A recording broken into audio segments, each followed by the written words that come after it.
When Doctor Who was first created, home media wasn't really a thing. Television was meant to be screened once and that was it. After broadcast, it was considered economically useless. So, when it came time to reuse old tapes or make room for new programs, previous episodes were either junked or wiped. In the mid-1980s, when home media was becoming popular, the BBC saw old Doctor Who as a good source of revenue, only to discover previous episodes had been wiped.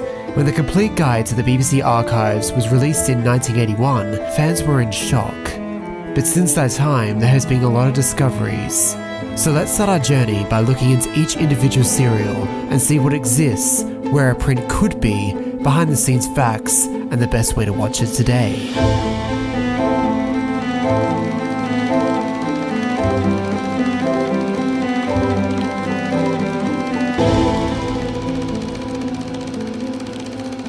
Our first missing serial is Marco Polo. The Doctor and his travelling companions Barbara, Ian and Susan land in 1289 Central Asia.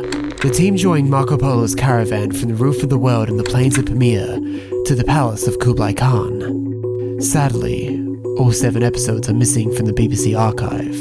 So, what still exists in the BBC archive? 2 individuals recorded the episode's soundtrack on first broadcast. These 2 people were David Holman and James Russell. Holman's recording of episode 7 is missing about 10 seconds, but due to Russell's recording, we have that 10 seconds restored. Tele-snaps are essentially screenshots of the original broadcast. Marco Polo's tele-snaps were discovered by Derek Hanley in 2004, for they were in the possession of the director, Oris Hussein. Although, episode 4 is missing their tele-snaps. There is a record that says episode 4 was photographed at the time, so they still could be out there. An Australian fan took 8 off-screen photos from episodes 6 and 7. Sadly, no surviving footage exists of Marco Polo. Yet thankfully, Marco Polo is blessed with a large collection of photos, which many are in stunning colour. There were 9 prints of Marco Polo that were biked around to different countries. This map displays where they last ended up. Many film cans went to other countries first. Let's look at number 7, which is the most frustrating one as an example. Number 7 started in Nigeria, where the first episode of Marco Polo aired on the 2nd of November 1965. It was possibly sent to Ghana or Kenya. Either way, they were returned to Nigeria for further reruns. In the mid-1990s, a station in Africa contacted the BBC and asked if they wanted the complete seasons of 1 and 2 of Doctor Who back, which is highly possible Marco Polo was in this set, and the BBC staffer said no. Copies of Marco Polo could exist in Thailand or Ethiopia, due to their destruction not being confirmed. Canada's copies were most likely junked by the CBC, but no official documentation has been found as of yet. During the production of Marco Polo, a little bit of drama was going on. Doctor Who was to be featured on the cover of Radio Times during the transmission of Marco Polo, yet not everyone involved was so happy. William Russell, who played Ian Chesterton, complained that the cover omitted the regular TARDIS crew, and instead it featured Hartnell with 2 guest stars. He was also upset with the last-minute changes to scripts. Episode 4 of Marco Polo added 6 whole minutes worth of lines the day before recording. Verity Lambert, the producer, acknowledged this complaint and assured them that they would have more notice to any future changes. So, what's the best way of viewing Marco Polo right now? Well, there is a few different ways. There is the official BBC reconstruction, which is available as part of the beginning DVD box set. This version, however, has been cut down to 30 minutes, instead of reconstructing the entire 7-part serial. There are 2 versions of the loose cannon reconstruction, LC-17, which is the original full-colour reconstruction, and the updated LC-39, which contains the rediscovered tele-snaps, and is in black and white. In 2003, BBC Radio released a remastered audio version with narration by William Russell. A novelisation by Target Books was released in 1985. As of the publishing date of this video, there has been no official animation.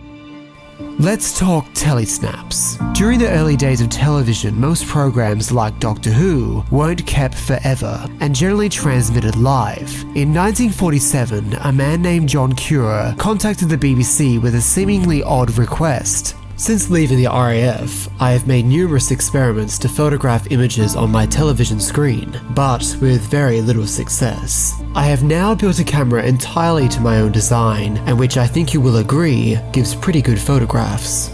After some deliberation over copyright, the BBC granted him permission to do so. Producers and actors generally seeked out Cura to have a record of their own work. Upon his death in 1969, his widow offered the entire collection of tele-snaps to the BBC, which, as you guessed it, turned it down. It has been assumed that these were destroyed. Luckily, many copies exist through private collections and production files. Our second missing serial is The Reign of Terror. The TARDIS team land in 1794 just outside Paris, at one of the most deadliest times in Parisian history. The team get caught up in a plot surrounding James Sterling and are not entirely safe from the clutches of Madame Guillotine. Unfortunately, episodes 4 and 5 are missing from the archive. So, what still exists? David Holman has a high-quality audio recording of the original broadcast, although about a minute of audio is missing from episode 4, The Tyrant of France. James Russell's recording is used to fill in the missing gap from that episode. Unfortunately, the tele-snaps of the serial have not been found, and their original existence has not been recorded. There is a chance they were never taken in the first place. Luckily, a small selection of 8mm off-air recordings were made by a 60s Doctor Who fan from Australia. These recordings come from episodes 4 and 5.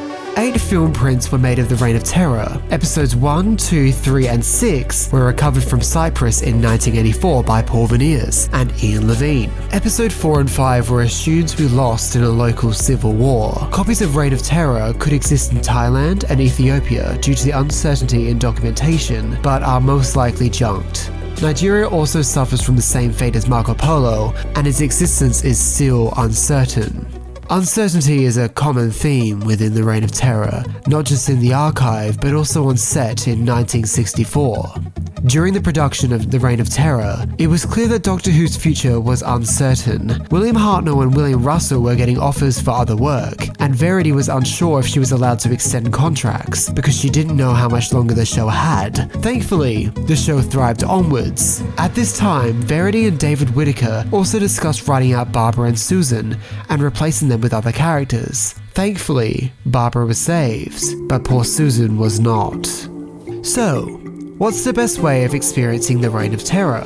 The Reign of Terror's missing episodes were animated by Planet 55 and Big Finish in 2013 and is available on DVD. Loose Cannon have also created 2 reconstructions for Reign of Terror, LC-12 and the updated LC-37. A narrated audio version by Caroline Ford was released in 2006 and re-released in 2010. The Reign of Terror was novelized in 1987.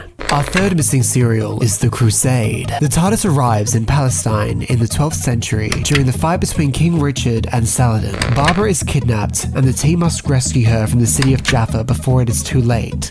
Episodes 2 and 4 are missing from the archives. So, what still exists of The Crusade? David Holman's audio is the highest quality recording of The Crusade, and a copy by James Russell exists also. Sadly, no surviving clips exist of the missing episodes. George Galicio, a production assistant during the 1970s, kept the tele-snaps for all 4 episodes when they were being thrown out of the Doctor Who production office. At first glance, it may seem like there's not much left of The Crusade, but due to episode 1 and 3 still surviving, we still get quite a good view of what could have been. 6 prints of The Crusade were created and taken to a variety of countries. Australia destroyed their copies. New Zealand originally claimed that episodes 2, 3 and 4 were junked in 1974, but episode 1 was kept by film collectors and passed on throughout the years. Its final resting place was part of a private collection by Bruce Grenville and was returned to the BBC in 1999. Mauritius and Sierra Leone returned theirs to the BBC. The Crusade could exist in Ethiopia or Nigeria, but more likely they were destroyed. Does The Crusade excite you? Well, William Hartnell felt as if some people were a little too excited. Bill found the original script to imply an incestuous relationship between King Richard and his sister Joanna. Disgusting! They complied with his complaints and removed the suggested material. One scene required ants to crawl up Ian's arm. William Russell refused to appear in this, and Victor Ratellis, a production assistant, did it for him. So, what's the best way to experience The Crusade today? As of this video, no official BBC animation of the serial has been made. When the episodes were released on VHS, William Russell appeared in character as Ian Chesterton in a special recorded segment to explain what happens in the missing episodes. Fun fact, it was recorded at Ian Levine's house. This special recorded segment is also included in the Lost in Time box set alongside the 2 surviving episodes. Loose Cannon has 2 reconstructions, LC-14 and the updated LC-33. A narrated audio release by William Russell was released in 2005 and re-released in 2010.